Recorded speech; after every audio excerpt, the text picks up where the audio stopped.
بسم اللہ الرحمن الرحیم اعوذ باللہ من الشیطان الرجیم بسم اللہ الرحمن الرحیم فاصل فی الاخبار التي دلت على اعتبار اخبار الاحاد وهي وإن كانت طوائف كثيرة الى آخر۔ بات ہماری چل رہی تھی کہ آیا خبر واحد حجت ہے یا حجت نہیں ہے۔ جو لوگ خبر واحد کی حجیت کے قائل ہیں انہوں نے ادلہ اربعہ کے ساتھ استدلال کیا کہ جناب ادلہ اربعہ قرآن، کتاب، سنت، اجماع، عقل اس کی حجیت پر دلالت کرتے ہیں۔ کتاب میں سے 5 آیات نقل ہوئیں، اس پر بحث ہوئی کہ 4 کو تو ملا خود نے بھی قبول نہ فرمایا، آیہ نبا کو قبول فرمایا، لیکن وہ قبولیت بھی نظریہ مشہور کی بنیاد پر ہو سکتی ہے۔ کیوں؟ اس لیے کہ بحث الفاظ میں ملا خود سرے سے مفہوم شرط کو قبول ہی نہیں کرتے، تو جب وہ اصلاً مفہوم شرط کو قبول ہی نہیں کرتے تو یہاں پھر شرطیت کی بنیاد پر تھا ساری بات کہ ان جاءکم، تو اگر ان کا اپنا دے رکھیں تو لگتا ہے تینوں جو 5 آیات جو ہیں وہ دلالت نہیں کرتی، مگر یہ کہ مشہور کی۔ خوب، وہ بات ختم ہو گئی۔ روایات سنت سے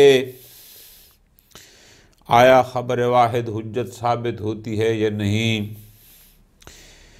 قائلین حجیت کہتے ہیں کہ جناب بالکل ہمارے پاس سنت سے دلیل موجود ہے کہ خبر واحد حجت ہے۔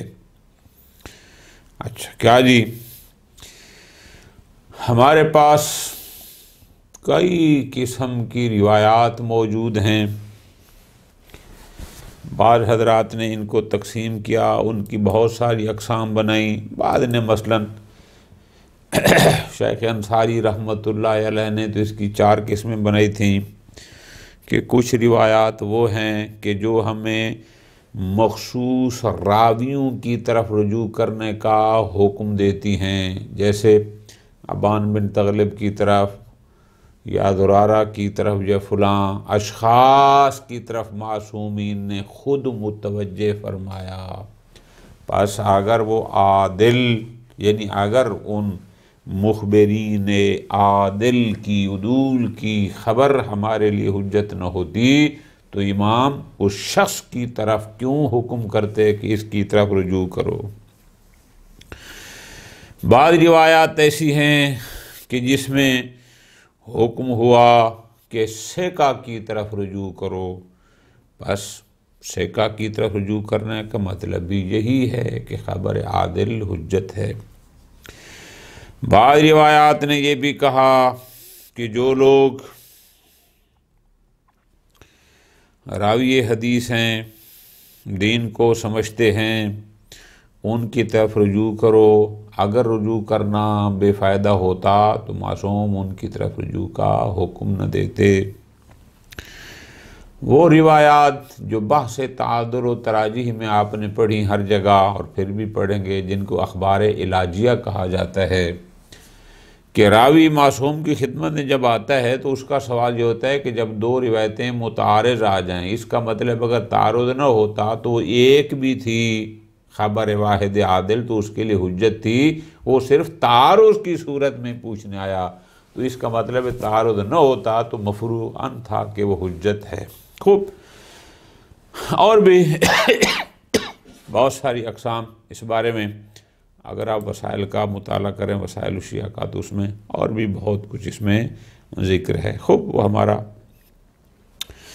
پس بہت ساری روایات اس بات پر داد کرتی ہیں کہ اخبار احاد حجت ہیں۔ مسئلہ یہ ہے کہ اس پر جو سب سے بڑا اشکال کیا جاتا ہے وہ یہ ہے کہ جناب جو روایات، جو اخبار آپ حجیتی خبر واحد کے لیے پیش کرتے ہیں وہ خود اخبار احاد ہیں، یعنی آپ ایک خبر واحد کے ذریعے خود خبر واحد کی حجیت کو ثابت کرنا چاہتے ہیں۔ یہ سب سے بڑا اشکال ہے۔ کیوں؟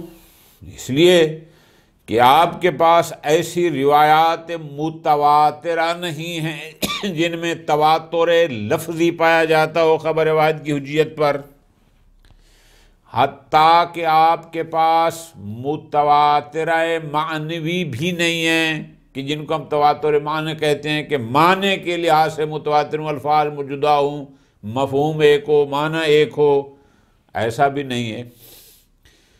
نہ متواتر لفظی ہیں آپ کے پاس، نہ متواتر معنوی ہیں، ساری کی ساری اخبار احاد ہیں، اور آپ اخبار احاد کے ذریعے اخبار احاد کی حجیت کو ثابت کرنا چاہتے ہیں۔ ٹھیک ہو گئی؟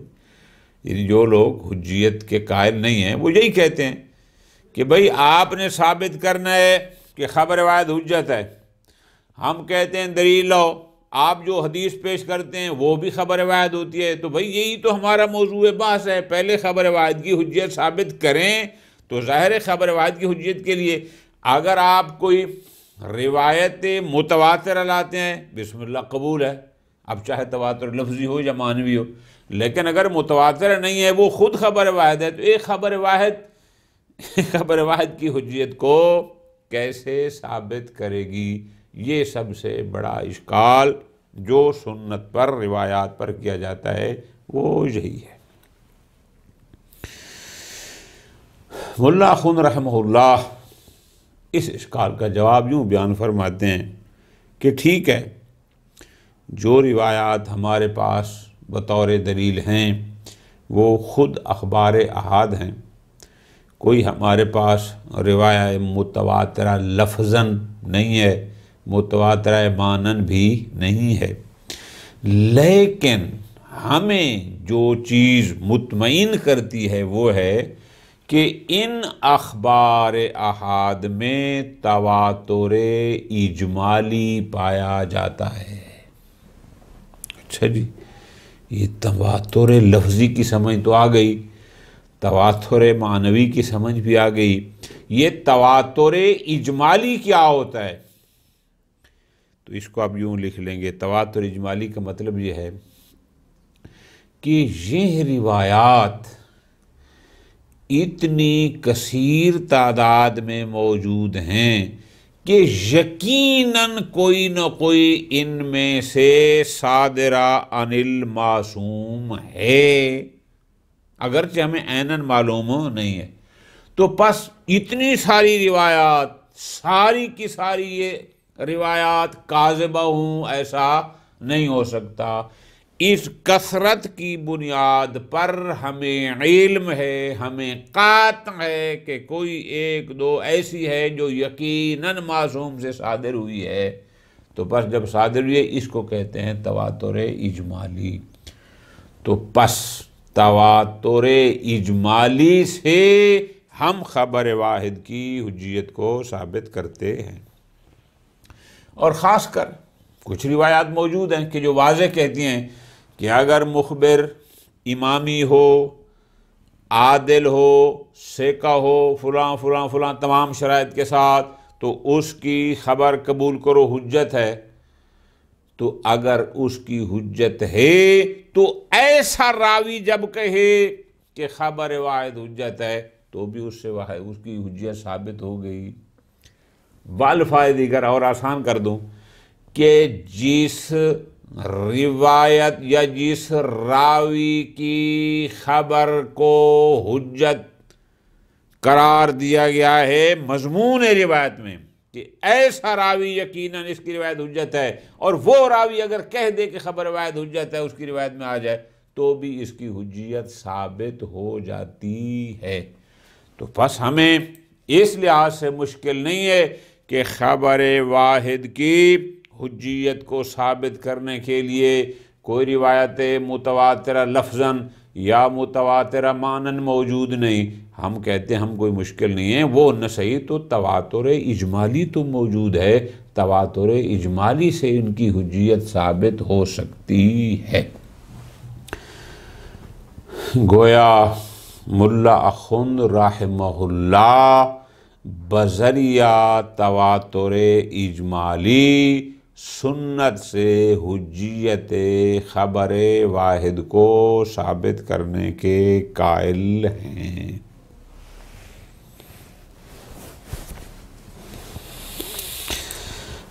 فصل فی الاخبار التی دلت علی اعتبار اخبار الاحاد،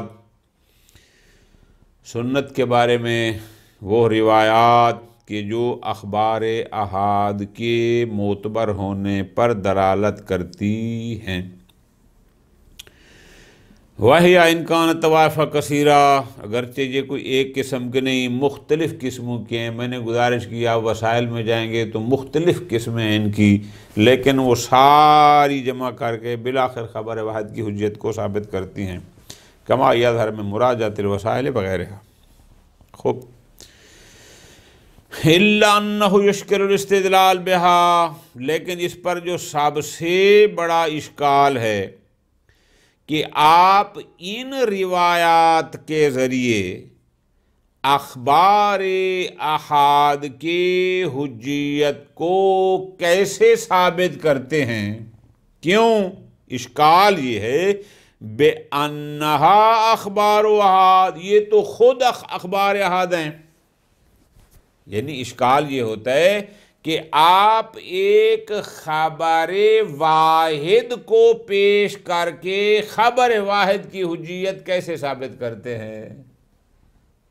یعنی جو آپ کا مطلوب دعویٰ، جس کہتے ہیں نا مصادرہ المطلوب، کہ دو دعویٰ ہے وہی دلیل ہے۔ دعویٰ کیا ہے؟ خبر واحد حجت ہے۔ دلیل کیا ہے؟ چونکہ خبر واحد ہے۔ بھائی وہی تو ہمارا دعویٰ ہے، اسی کو تو ہم نے ثابت کرنا ہے۔ ٹھیک، یہ اشکال ہے۔ کیوں؟ فَإِنَّهَا غَيْرُ مُتَّفِقَةٍ عَلَى لَفْظٍ، اس لیے کہ نہ یہ روایات ایک لفظ پر متفق ہیں تاکہ تواتر لفظی ہو، اور نہ ایک معنی پر متفق ہیں تاکہ یہ تواتر معنوی کہلائے۔ پس نتیجہ یہ ہے کہ یہ اشکال ہے کہ جناب اخبار احاد کے ذریعے ہی اخبار احاد کی حجیت کو ثابت نہیں کیا جا سکتا۔ ٹھیک ہوگا جی، یہ ہو گیا اشکال۔ ملا خند رحمہ اللہ فرماتے ہیں وَلَكِنَّهُ مُنْدَفَعٌ، فرماتے ہیں کوئی مسئلہ نہیں، یہ اشکال مندفع ہے، قابل دفع ہے، یہ وارد نہیں ہوتا، ہمارے پاس اس کا جواب موجود ہے۔ وہ کیا؟ بِأَنَّهَا وَإِنْ كَانَتْ كَذَلِكَ، بالکل ٹھیک ہے کہ یہ روایات متواتر نہ لفظاً متواتر ہیں نہ معناً متواتر ہیں۔ ان كانت كذلك، بالکل ٹھیک ہے، تواتر لفظی بھی ہمارے پاس نہیں، تواتر معنوی بھی نہیں، بالکل درست ہے۔ إِلَّا أَنَّهَا مُتَوَاتِرَةٌ إِجْمَالًا، لیکن یہ متواتر اجمالی ہیں، یعنی تواتر لفظی نہیں ہے، تواتر معنوی بے شک نہیں، لیکن تواتر اجمالی موجود ہے۔ تواتر اجمالی کیا ہوتا ہے؟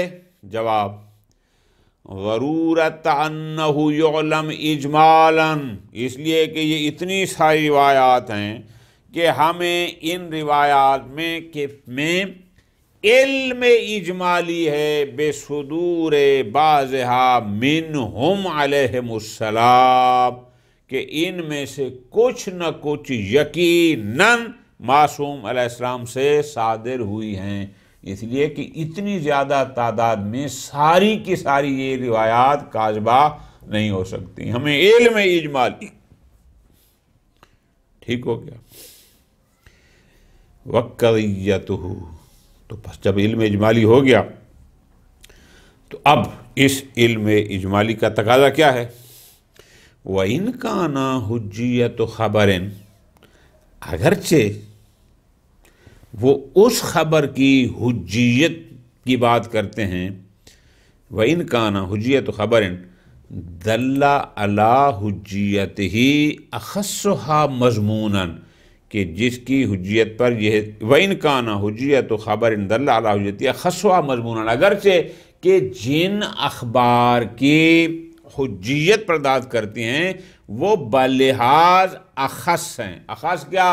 کہ وہ مخبر عادل ہو، اثنا عشری ہو، سیکا ہو، فلان ہو، یعنی اس کو وہ کہتے ہیں، یعنی صحیح بلحاظ مضمون اخص، اعلیٰ درجے کی۔ ٹھیک ہے جی، بالکل ٹھیک ہو گیا جی۔ اچھا ٹھیک ہے کہ اگرچہ وہ روایات فقط اسی کی حجیت کی بات کرتے ہیں، لیکن الا انہ یتعدان ہو، لیکن ہم کہتے ہیں کہ یہ فقط وہی نہیں ہیں بلکہ ان سے تعدی کی جاتی ہے۔ کس طرح؟ فیما اذا کان بینہا ما کان بہذہ الخصوصیہ، کہ انہی روایات میں سے جو بلحاظ مضمون اخص تھیں، یعنی راوی عادل بھی تھا، امامی بھی تھا، موثق بھی تھا، مشہور نے عمل بھی کیا، فلاں ساری چیزیں موجود تھیں، اب انہی میں سے کہ جن میں وہ ساری خصوصیات موجود تھیں اور جس کو صحیح اعلائی کا نام دیا جاتا ہے، ساری موجود تھیں، اب انہی میں سے قد اللہ، بعض روایات دلالت کرتی ہیں علی حجیت ما کان اعم، کہ جو یہ کہتی ہیں کہ نہیں ہر خبر سے کا حجت ہے۔ ٹھیک ہو گیا جی؟ اور آسان کر دوں، یعنی جس خبر کے حجیت ہونے پر واضح دلیل موجود ہے کہ ایسی مخبر کی خبر حجت ہے، اب وہ مخبر ابر خبر کہہ دے کہ یہ خبر عادل، خبر ثقہ جو مفید ظن ہوتی ہے، یہ حجت ہے، تو بس اتنا کافی ہے۔ ٹھیک ہے جی؟ اب توجہ، اب دیکھو نا، شیخ اخوند رحمہ اللہ نے یہاں کو لمبی چوڑی بحث نہیں کی، یعنی بذریعہ تواتر اجمالی نہ روایات کو نقل کیا، نہ ان روایات کی اقسام کو بنایا، بس اشارہ کیا، اس لیے کہ یہ ساری باتیں آپ پیچھے رسائل میں پڑھ کے آئے ہیں۔ ٹھیک ہے جی؟ حتیٰ کہ مرحوم مظفر نے بھی اپنے اصول الفقہ میں ان کو درج کیا، تو انہوں نے اتنا کہا کہ بے شک ان روایات میں تواتر لفظی نہیں ہے، بے شک ان میں تواتر معنوی نہیں ہے، لیکن یہ تو کنفرم ہے کہ تواتر اجمالی ہے، تو پس تواتر اجمالی ہمارے لیے کافی ہے۔ کس کے لیے؟ کہ ہم خبر واحد کی حجیت کو ثابت کر سکیں۔ ٹھیک ہو گیا جی؟ آگے آ گیا فافہم۔ فافہم بہت سارے لوگوں نے اپنی اپنی شروحات کی ہیں، بہرحال ان میں بہت سارے لوگوں نے یہ کہا کہ شاید اشارہ ہو کہ ہمیں شاید تواتر اجمالی کی طرف جانے کی ضرورت بھی نہ ہو، چونکہ روایات اتنے کثیر تعداد میں موجود ہیں کہ اگرچہ وہ متواترہ لفظی نہ ہوں لیکن کم از کم متواترہ معنوی ضرور ہیں، تو اگر تواتر معنوی ہمارے پاس آ گیا تو ہمیں تواتر لفظی اجمالی کی طرف جانے کی ضرورت ہی نہیں ہوگی۔ خلاصۃ الکلام کہ ملا اخوند رحمہ اللہ سنت کو حجیت خبر واحد پر بطور دلیل پیش کرنے کو قبول فرماتے ہیں۔ وصلی اللہ علی محمد وآلہ محمد۔